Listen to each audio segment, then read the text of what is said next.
More than 50% of godly, serious Christians struggle with the issue of lust, self/body gratification, aka, and engaging with content, aka.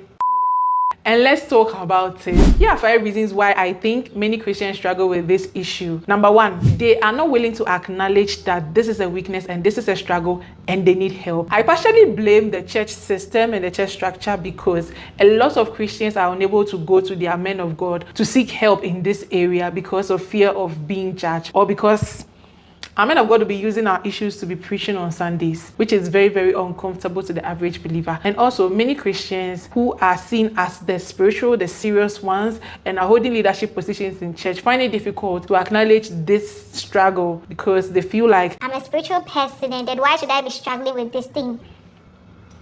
Number 2, people are not willing to let go of the desire. In as much as they already know that it is a struggle, it is a weakness, they do not want to let it go because they enjoy the sin too much. It is too sweet for them. Number 3, people think they can overcome this weakness by their own strength or willpower. One of the things that the Holy Spirit does for a believer is that He is there to give you self-control and to be your strength in your weakness. So if you are depending on your own strength, how are you going to take advantage of the strength that God gives? Another thing is that it is easier for people to surrender things related to finance, school, work to God than it is for people to surrender their thoughts and desires to God. They feel like when it comes to the lustful desires, they can overcome it by their own strength, but the rest of it, God should take care of it. You have to depend on God for His strength in order to overcome it, not rely on your own strength to overcome it. In your weakness, He is your strength and His grace is sufficient for. The next thing is that we are doing garbage in, garbage out. Let me explain. We feed our minds with content and engage with music, profanity, and secular stuff that affects our thoughts and our desires. That in turn affects our flesh. And what our flesh desires is what we feed our mind with, which also feeds our flesh like a loop. The last thing is that people have not set up structures for themselves to overcome it. If you are being tempted at midnight, it means you should sleep at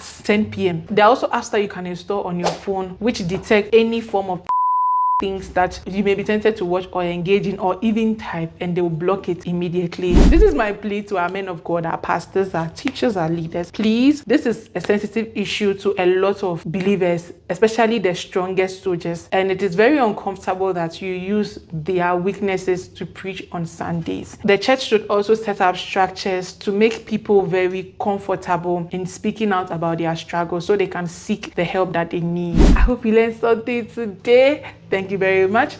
Bye.